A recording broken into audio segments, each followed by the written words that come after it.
looking forward to sharing some pictures painted by 11 women painters who were part of the Abstract Expressionist movement. As a refresher, the Abstract Expressionist movement started around 1940 and went for about 25 years, and was marked by an interest in filling canvases with fields of color and abstract form, and also the use of great gestural brushstrokes and marks. And Jackson Pollock became the most famous abstract expressionist, and of course we know he laid canvas out on the floor and literally poured the paint onto the canvas in sort of a dance with the canvas. I'd like to focus on the women painters, however, and as I planned this presentation and started doing the research, which was driven by the fact that I'm convinced that in order to be a woman artist, and in this period of time that was so marked by machismo and sexism, activating and embracing your rebel had to be a really important part of what these women needed in order to be able to persevere. So I'm really was interested in looking at each of them. And I found, much to my delight, that there is currently an exhibition which I believe opened in Denver, and it will go to 2 more locations, that is a study of 12 of the most famous of the abstract expressionist women painters. So you might want to Google that and see if it's coming to a museum near you. Elaine de Kooning was born Elaine Freed. And Elaine, early in her painting career, early in her life, was introduced to Willem de Kooning, who was about 14 years older than she was, and he was on a trajectory to become a very famous painter in the style of the abstract expressionists.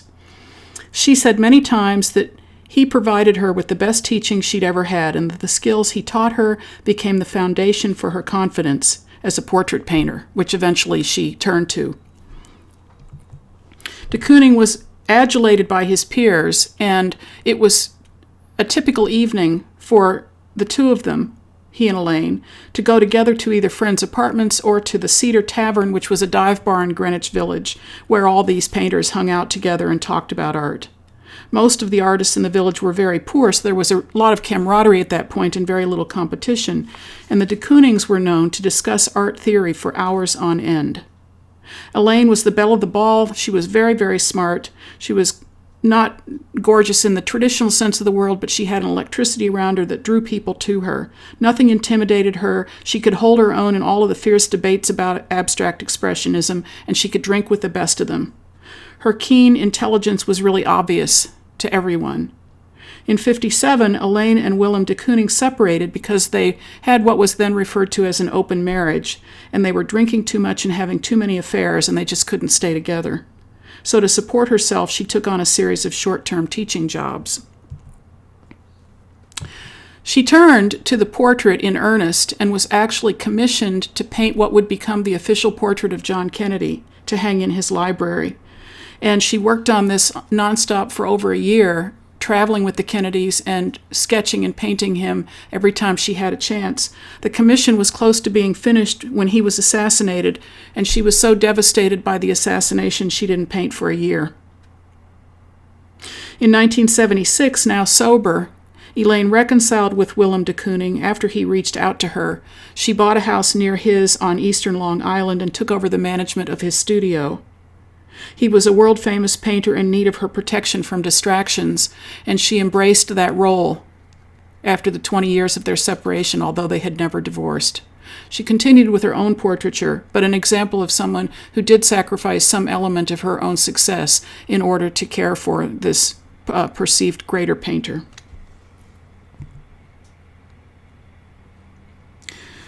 J. DeFeo was born in New Hampshire, moved at a very early age to California, got a degree, I think also a master's in painting, went to Europe for a while and came back to Northern California in 1953 and became a pivotal figure in the historic San Francisco beat community of artists and poets and jazz musicians. The art she was making in the 50s incorporated the dualities of representation and abstraction, and she also was fearless when it came to combining other kinds of materials.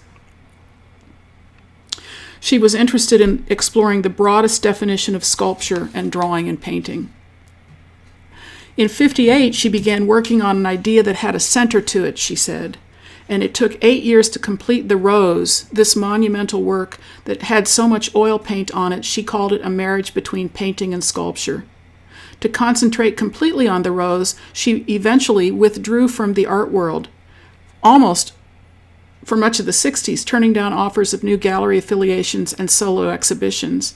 It was first exhibited after the 8 years that it took her to make it at the Pasadena Art Museum, and it weighed over a ton. They literally had to open the wall of the studio to bring in equipment to haul the piece to the museum.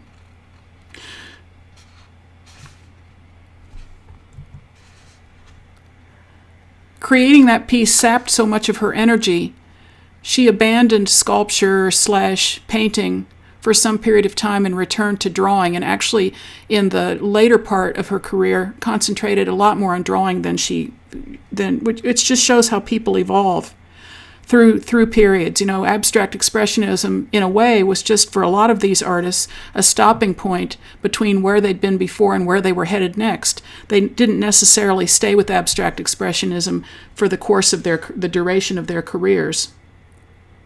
She was really interested in drawing, as I said, and note how large this piece is. This is a pencil drawing, and it's 42 inches by 84 inches, so it's quite large. And these do represent her own, or are, not represent, they're her eyes. Judith Godwin is considered a third-generation abstract expressionist. She practiced a style of painting that emphasized the interpretation of experience and emotion through the improvisational construction of the work. She combined the language of color with gestural movement and was heavily influenced by environmental causes, gardening, modern dance, and Zen. Her passion for the environment is a recurring element in her canvases, but she's also very interested in the artist's inner terrain, which often echo the disturbances of external nature. Soon after she moved to New York, she became friends with Martha Graham through an earlier connection which had been made when she was in college. Graham's performances influenced Godwin greatly, and she incorporated her dynamic gestures into the composition of painting. She said, "In studying color and behavior, I've learned to trust my intuition." Another of her paintings was entitled Ode to Martha Graham. Early in her career, she used a strong and aggressive style, which is evidenced here, to silence the male critics who were dismissive of a woman's contribution to the art world at that time. Over the course of her career, her color palette evolved, first softening and then becoming brighter. She said, "I think it came out of needing to add something to the surface of my paintings. I don't know whether I want them to jump out or not." In a statement made for the celebration of women in the arts at Northern Michigan University in 1978, Godwin said, "The act of painting is for me as a woman an act of freedom, a realization that images generated by the female experience can be a powerful and creative expression for all of humanity. My paintings are personal statements, extensions of myself. I take a truth or an intimate emotion, a question, an answer, and I paint it. It's natural for me to meditate or mediate upon reality rather than on the romantic, and yet my work often results in a mixture of both."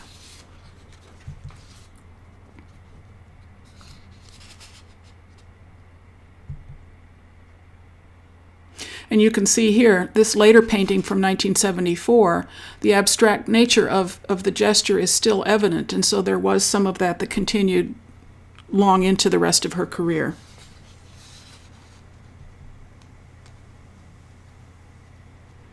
Pearl Fine wrote, "The very image of the abstract expressionist painter was a white heterosexual male, and this movement, which perceived itself as a glyph of individual freedom, constricted the entry of women, African Americans, and homosexuals, regardless of the nature and quality of their work.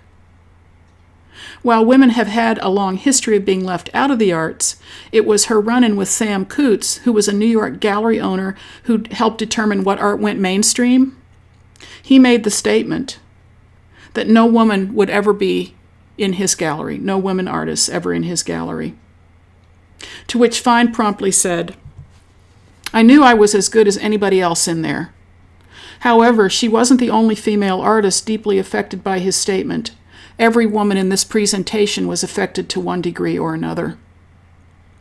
I particularly like this piece because to me it references draped cloth. Despite Coots's statement, Fine had been in many solo and group shows in the 40s. Because of her success in those exhibitions, there was the implication that that success would continue and that perhaps the competition between male and female artists would disappear, that maybe all of those boundaries were ending. But the 50s dawned, and it was then when they began to think that this door that had cracked open to allow the gender of the artist to play a prominent role, it shifted. Deirdre Robson, a critic and writer, wrote, "The arts were gradually thought of less in terms of being part of the female realm, instead of going the direction that they had anticipated. Now it was more a suitable interest for a hard-headed and successful businessman type." Pearl Fine stated, upon reading that, "I never thought of myself as a student or a teacher. I was a painter. When I paint something, I am very much aware of the future, and if something won't stand up for 40 years, I'm not interested in doing it." You can see from the names on these pieces that I'm showing you that she had a very strong emotional connection and response to the paintings that she created. The last years of her life were lost to Alzheimer's disease, unfortunately, and Pearl Fine died of pneumonia at the age of 83 in 1988.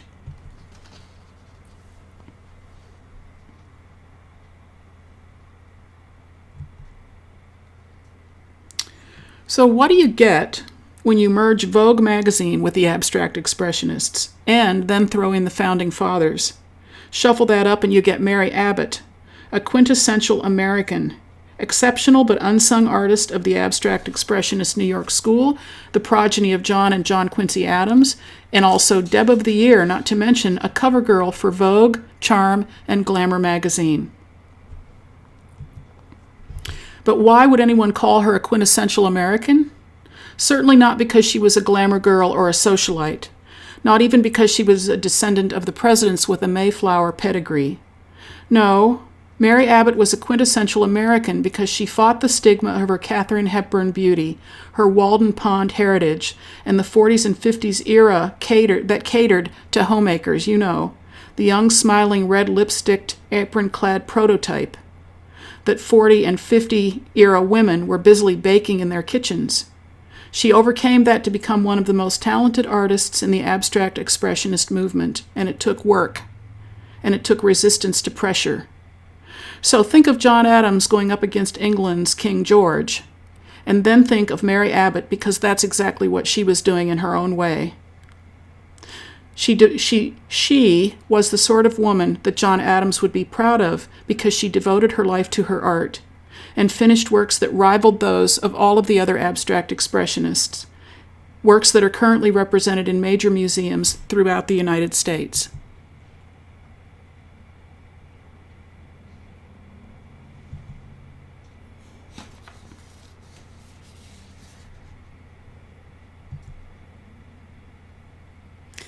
In the 1950s New York scene, Joan Mitchell was a lively, argumentative member of the famed Cedar Bar crowd, right there with Franz Klein, Willem Del Kooning, and Jackson Pollock. Her work was based on landscape imagery and flowers. Her large-scale paintings investigated the potential of big, aggressive brushstrokes and vivid color to convey emotion. She wrote, "I try to eliminate cliches and extraneous material. I try to make it exact. My painting is not an allegory or a story. It's more like a poem." Joan Mitchell is known for the compositional rhythms and colorations and sweeping gestural brushstrokes of these multi-paneled paintings. Inspired by the landscape, nature, and poetry, her intent was not to create a recognizable imagery, but to convey emotion.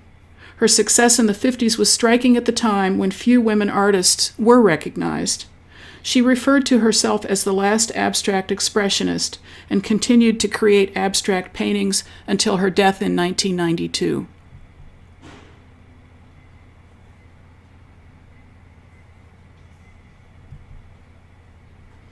Ethel Schwabacher's diverse influences in painting reflect her rich experience of life. Born in 1903, she grew up in the suburbs of New York City and spent time painting in the garden, and those organic forms later introduced themselves into her abstract expressionist paintings. Various other subjects interested her, including Greek mythology and the unconscious.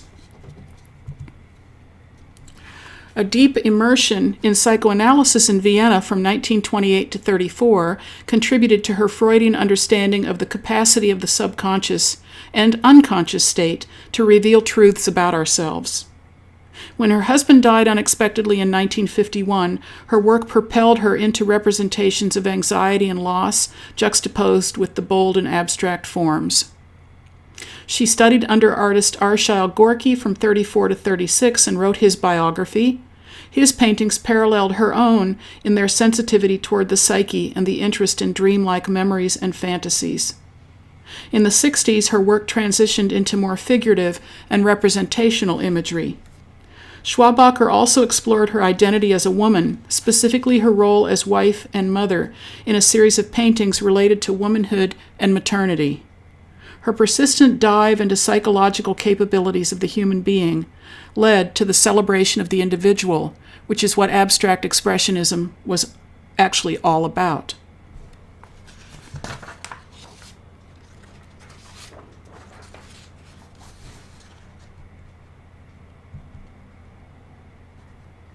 Helen Frankenthaler was introduced to the New York scene by the famous influential art critic Clement Greenberg, with whom she had a personal friendship.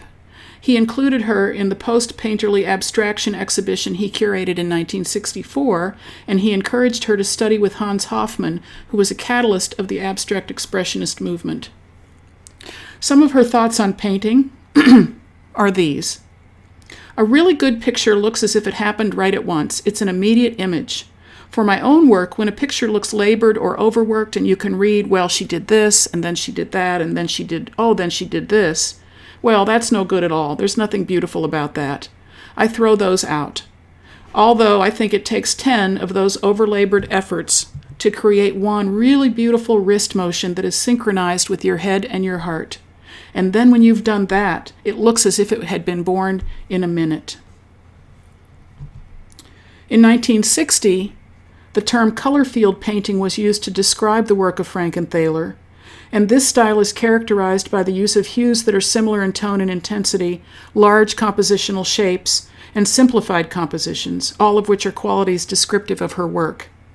The color field artists set themselves apart from abstract expressionists because they eliminated the emotional, mythic, or religious content and the highly personal and gestural and painterly application. Frankenthaler often painted onto unprimed canvas with oil paint that she heavily diluted with turpentine. She called this soak staining. It allowed the colors to soak directly into the canvas and was said to be the ultimate fusing of image and canvas, drawing attention to the flatness of the painting itself. The major disadvantage of this method is that the oil in the paints will eventually cause the canvas to discolor and rot away. Frankenthaler often worked by laying her canvas out on the floor in a technique that was inspired by Jackson Pollock.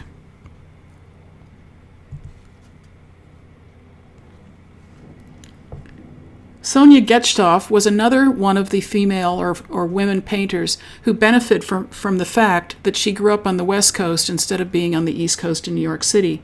She wrote, "It was like a whole bunch of these really major shows that I was invited to," noting that her success was due in part to the San Francisco art community, which treated women artists as equals in a way New York did not.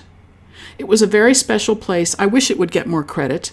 You know, people in New York are so reluctant to admit that anything major goes on anywhere else." After having to move back to the East, Gechtoff never quite achieved the same amount of electricity in her work, according to one of her reviewers. Sonya's experience exemplifies the difficulty of women painters in New York during the 50s and 60s. Her early success as a central figure in the Bay Area was cut short when she made the move to New York. She met with tremendous gender bias, and she never fully recovered from it.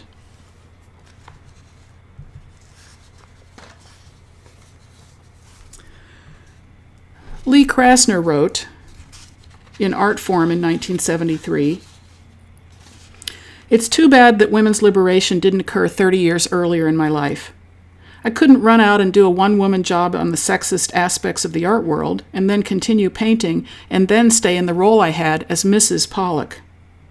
Known for her fiercely independent streak, Krasner was one of the few women to infiltrate the New York school, that is, the Abstract Expressionists, in the 40s and 50s. But more often than not, her career took a back seat to that of her husband, who became the most famous of all Abstract Expressionists, Jackson Pollock. While her marriage gave her inside access to art world powers that might otherwise have been off limits, she was a painter in her own right, and actually was more entrenched in the avant-garde in New York than Pollock was when they first met. After they married, she devoted herself to the consuming role of caretaker, promoter, and artistic champion to the notoriously tempestuous and self-destructive Pollock. She did this, of course, while carving out her own place by cranking out a lifetime of collages and canvases that easily rival the best of other painters of the era. It's hard to speculate about different turns her career might have taken if women's lib had come earlier in the 20th century, but Krasner's umber paintings, a series of powerful gestural works, indicate how her work evolved after she was in some sense liberated, albeit tragically, from her fraught marriage. Pollock died suddenly with his lover by his side in a drunken car wreck. After he died, Lee, who already suffered from insomnia, gave up trying to sleep, and she painted at night. She chose a palette that was easier to paint in the dark because it would have been harder to see color under the low light. And these were very intense paintings. Referred to as the Night Journey series, they were her way of coming to terms with his death and infidelity, and as one reviewer wrote, a way of exorcising Pollock himself. In this series of paintings, his influence is there, but it's covered over with her own gestural marks. The color palette was influenced by working at night, as I said, but as one female reviewer wrote, while there is nothing explicitly feminine about these works, and if we're talking gender stereotypes, the gestural brushwork work is more aligned with the machismo of the era and with action painting, but the palette is somehow strangely feminine. These are the browns and buffs of makeup, hair dye, bleach, and pantyhose, tools a woman uses to conceal her natural state. But in these paintings, Krasner seems voluntarily raw and exposed, as though she's magically turned her surfaces inside out and liberated herself from within.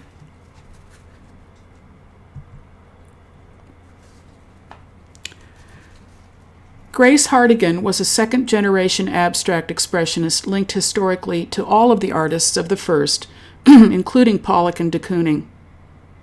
Within the movement, she was respected for her commitment and her very thick skin, and her striking paintings reflect this attitude.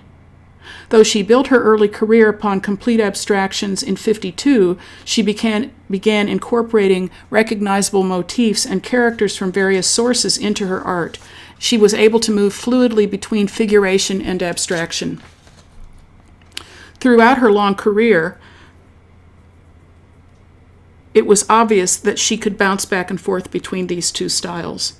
And, for that reason, her work was often considered to be a precursor to pop art, which followed on the heels of abstract expressionism.